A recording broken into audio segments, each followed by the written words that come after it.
नमस्कार and welcome you to career 247। और अगर आपने चैनल को सब्सक्राइब नहीं किया है तो subscribe to this channel right now. 20 जनवरी 2025 की अगर मैं बात करूं, पूरी दुनिया इस डेट का वेट कर रही है क्योंकि Donald Trump undoubtedly the most powerful man in the world बन जाएंगे, यूएस के प्रेसिडेंट बन जाएंगे। और साथ ही साथ ये होंगे ना सिर्फ the most powerful man in the world, आप और मैं इनकी फर्स्ट टर्म देखकर जान चुके हैं, he will also pretty much be the most entertaining man in the world. क्योंकि जो ये काम करेंगे, जो इनकी पॉलिसीज होंगी, ये पूरी दुनिया को इम्पैक्ट करने वाली है, चाहे पॉजिटिवली या नेगेटिवली। डोनाल्ड ट्रंप हर जगह न्यूज में रहेंगे आने वाले 4 सालों तक। और क्वेश्चन ये था कि यूएसए में जो भव्य शपथ ग्रहण समारोह होगा डोनाल्ड ट्रंप का, वहां पर क्या इंडिया की पार्टिसिपेशन होगी?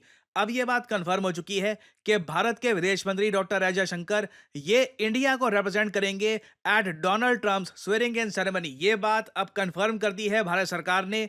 और अगर यहाँ पे आप मुझसे ये पूछ रहे हैं कि मैं ये क्यों कह रहा हूं कि भव्य स्वेरिंग इन सेरेमनी होगी, क्योंकि देखिए डोनाल्ड ट्रंप ने पैसा बहुत सारा इकट्ठा कर लिया है। यूएसए में सिस्टम ये होता है कि जैसे ही एक आदमी यूएसए का प्रेसिडेंट बनने वाला है, उसका शपथ ग्रहण समारोह आने वाला है, तो वो चंदा मांगता है कि नया प्रेसिडेंट आने वाला है तो आप डोनेशन दीजिए।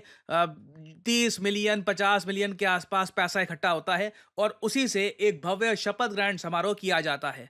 डोनाल्ड ट्रंप के केस में जो ये पैसा है ना, बहुत ह्यूमंगस स्केल पे इकट्ठा हो चुका है ऑलरेडी। अभी तो देखिए 20 जनवरी से हम थोड़ा सा दूर हैं, ऑलरेडी हम देख रहे हैं कि डोनाल्ड ट्रंप के पावर की वजह से, इनके पुल की वजह से यूएस की कंपनीज ने, यूएस के लोगों ने 170 मिलियन डॉलर्स इकट्ठे कर लिए हैं। इंडियन रुपीस में रफली आप कह लीजिए 1500 करोड़ के आसपास का पैसा इकट्ठा हो चुका है।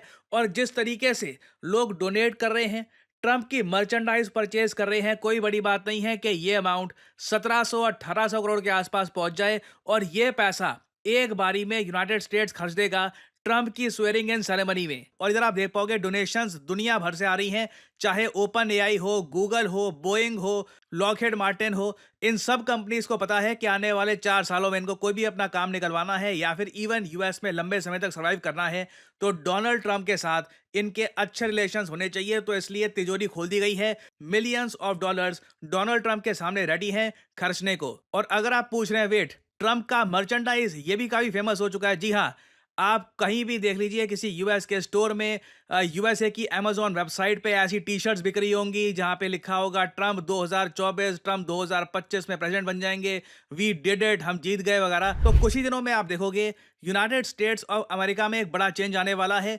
कई देश हैं जो ट्रंप को लेकर बहुत ज्यादा नर्वस हैं। फॉर एग्जाम्पल मैं कहूंगा कनाडा उनमें से एक कंट्री है।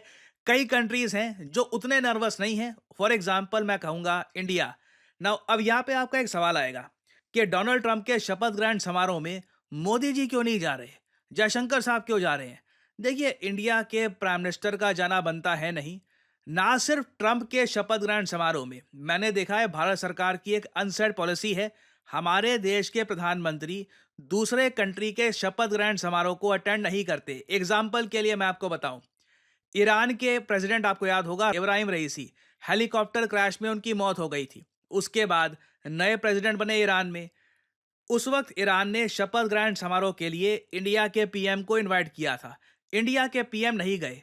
इंडिया के पीएम को रिप्रेजेंट करने के लिए कैबिनेट के एक मिनिस्टर नितिन गडकरी साहब ये गए थे ईरान में। और ये सिर्फ इंडिया की पॉलिसी नहीं, आप अगर जो टॉप 5 या फिर टॉप 6 कंट्रीज देखोगे, चाहे मिलिट्री स्ट्रेंथ की बात कर लीजिए, इकोनॉमिक पावर की बात कर लीजिए, India is a top 5 nation. दुनिया में कोई भी एक लिस्ट बना ले दुनिया के 10 सबसे ताकतवर देशों की, इंडिया डेफिनेटली आपको टॉप 5 में मिलेगा। डिपेंड करता है अंडरस्टैंडिंग पे, कोई लोग रैंक 5 पे रख देंगे, कुछ लोग हो सकता है कि रैंक 4 पे रख दें। तो जो ये एलीट लेवल के कंट्रीज हैं, पावरफुल देश हैं, इनके प्रेसिडेंट्स, इनके प्राइम मिनिस्टर्स दूसरे कंट्री के प्रेसिडेंट पीएम के शपथ ग्रहण समारोह में नहीं जाते।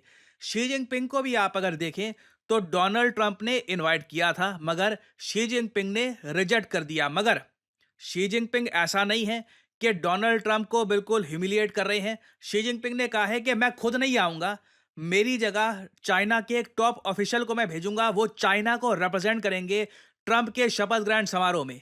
इसके बारे में जब रिपोर्टर्स ने डोनाल्ड ट्रंप से पूछा तब इन्होंने ये कहा था। Did you invite Zelensky to the inauguration? No, but If he'd like to come, I'd like to have him. I mean, I didn't invite him, no. Are you disappointed Trump, China can I ask you a Xi question? can't come to the Conversation inauguration? Are you disappointed that China Xi won't be at the inauguration? I don't know that he won't be at the inauguration. I mean, I haven't really spoken to him about it. I don't know that, actually. I would say that if he'd like to come, I'd love to have him. ना Xi Jinping तो देखिए Donald Trump की swearing in ceremony को attend नहीं करने वाले, ना PM Modi attend करेंगे। और इंडिया ने काफी अच्छा निर्णय लिया है। चाइना अपने टॉप फॉरेन ऑफिशियल्स को भेज रहा है, इंडिया अपने विदेश मंत्री को भेज रहा है, कई और देश हैं वो भी अपने विदेश मंत्रियों को भेज रहे हैं डोनाल्ड ट्रंप के शपथ ग्रहण समारोह में। मगर एक बात नोट करने वाली यह है कि स्पेशली यूरोप में जो राइट विंग लीडर हैं, चाहे वो अभी पावर में ना भी पहुंचे हों, किसी पॉलिटिकल पार्टी के नेता भी हों, इन सबको इनवाइट किया गया है डोनाल्ड ट्रंप के शपथ ग्रहण समारोह में। देखिए, इलॉन मस्क और डोनाल्ड ट्रंप जिस तरीके से आज के समय यूएसए में पावर कब्जा चुके हैं, जी हाँ, यहाँ पर इलॉन मस्क का नाम बोलना पड़ेगा। इलॉन मस्क आज के समय बन चुके हैं एक बहुत ही ज्यादा पावरफुल आदमी और ये राइट विंग को बहुत ज्यादा सपोर्ट करते हैं। इसलिए आपने देखा होगा फ्रांस में जो नेशनल कंजर्वेटिव पार्टी के पॉलिटिशियन हैं, सारा कनाफो या फिर एरिक ज़ेमर, इन लोगों का नाम आपने ना सुना हो, ये आप कह लीजिए फ्रांस के ट्रंप हैं। फ्रांस में जो राइट विंग आइडियोलॉजी है उसको ये लोग सपोर्ट कर रहे हैं। उसके अलावा जर्मनी में भी जो राइट विंग लीडर्स हैं उनको इनवाइट किया है डोनाल्ड ट्रंप ने। तो बहुत सारे लीडर्स यहाँ पे आएंगे। उसके अलावा बताया जा रहा है हो सकता है कि हंगरी के प्राइम मिनिस्टर विक्टर ऑर्बन भी आए। साथ ही साथ न्यूज़ ये भी आ रही थी कि बेंजामिन नेतन्याहू हो सकता है कि ये आए ट्रंप की स्वेरिंग इन सेरेमनी में। मगर जब से ट्रंप ने एक वीडियो शेयर करी है जहां पर नेतन्याहू के बारे में ये अपशब्द बोल रहे थे, तब से लगता नहीं है कि बेंजामिन नेतन्याहू मोस्ट प्रॉब्ली इस स्वेरिंग इन सेरेमनी में जाएंगे।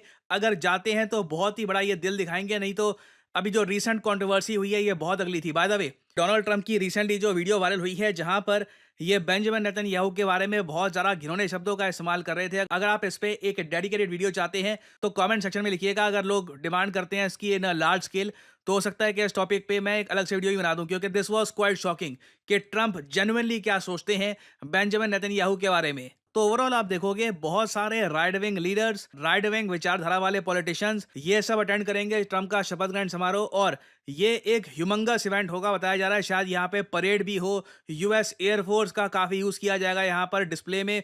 तो आने वाले कुछ दिन देखिए बहुत ही इंटरेस्टिंग होने वाले हैं। इसरो का जो स्पैडेक्स मिशन है ये भी थोड़ा सा अटक गया है, उसको लेकर भी डेवलपमेंट आएगी। ट्रंप का शपथ ग्रहण समारोह भी होगा। इन सब टॉपिक्स पर मैं आपके लिए अपडेटेड वीडियोस लाता रहूंगा। और फाइनली आप लोगों से मैं यहाँ पे क्वेश्चन पूछूंगा, बहुत ही इंपॉर्टेंट क्वेश्चन है। रिसेंटली ये नाम जोसेफ आउन ये बहुत ज़्यादा न्यूज़ में है। ये एक ऐसे कंट्री के लीडर बन चुके हैं जो पूरे 2023-2024 में न्यूज़ में था because of war like situation. बताइए जोसेफ आउन रिसेंटली किस कंट्री के बन चुके हैं प्रेसिडेंट? इनके बारे में बहुत कुछ लिखा जा रहा है कि यूएसए ने अब इनको बैक किया है और इनके आने से देखिए मिडिल ईस्ट में शांति काफ़ी हद तक बढ़ जाएगी। अब चांसेस कम है कि जिस टाइप की वॉरफेयर हुई थी इन द मिडिल ईस्ट 2024 में वैसे एपिसोड्स अब ना हो। तो यहाँ पे बताइए रिसेंटली ये बने हैं प्रेसिडेंट किस कंट्री के? ये हैं यहाँ पे आपकी ऑप्शंस, इजराइल, लेबनान, आर्मेनिया या फिर यमन। कमेंट सेक्शन में करिए उत्तर। जो लोग देंगे सही आंसर उनकी कमेंट को मैं दे दूंगा हार्ट, ताकि बाकी लोग समझ पाएं कि सही उत्तर क्या है। और फाइनली आप लोगों के लिए एक बहुत ही इंपॉर्टेंट मैसेज, अगर आप सोशल मीडिया पर मुझसे जुड़ना चाहते हैं ताकि मेरी वीडियो शॉर्ट्स की नोटिफिकेशन सबसे पहले आपको मिले, तो इसका बेस्ट तरीका है मुझसे जुड़िए टेलीग्राम और इंस्टाग्राम पे। मैं x.com ट्विटर पे नहीं हूँ, मेरा कोई अकाउंट नहीं है वहाँ पर। और यहाँ पे आप देख पाओगे वीडियो के कमेंट सेक्शन में पिंड आपको मिल जाएगा जॉइन प्रशांत धवन सर्स टेलीग्राम चैनल। यहाँ पे आप करोगे क्लिक तो आपके सामने ये लिंक आ जाएगा। अगर आप मोबाइल फ़ोन पे हैं तो आराम से टेलीग्राम ऐप ओपन हो जाएगी और यहाँ पे आप मेरा जो टेलीग्राम चैनल है ये कर सकते हैं ज्वाइन। ऑलरेडी यहाँ पर 1,60,000 से ऊपर लोगों ने ज्वाइन कर रखा है। नोटिफिकेशन पाने का बेस्ट तरीका है। बाकी आप अगर इंस्टाग्राम पे हैं तो बिल्कुल नीचे जो लिंक है इंस्टाग्राम का इस पे करिए क्लिक और मेरा जो इंस्टाग्राम पेज है यहाँ पे आप कर सकते हैं फॉलो। इधर यहाँ पे एक स्पेशल ग्रुप भी है, वहाँ पे करीब 8,000 लोग ज्वाइन कर चुके हैं। वहाँ पर मेरी सारी वीडियोस की नोटिफिकेशन लगातार यहाँ पे आपको मिलती रहेगी और साथ ही साथ मैं यहाँ पर शॉर्ट्स भी अपलोड करता रहता हूँ और वेरियस और जो फ्यूचर में डेवलपमेंट्स होंगी वो भी यहाँ पे मैं पोस्ट करता हूँ। तो फॉलो भी ऑन सोशल मीडिया। सो इसी नोट के साथ ये है वीडियो का अंत। Thank you for listening and I always say may the gods watch over you.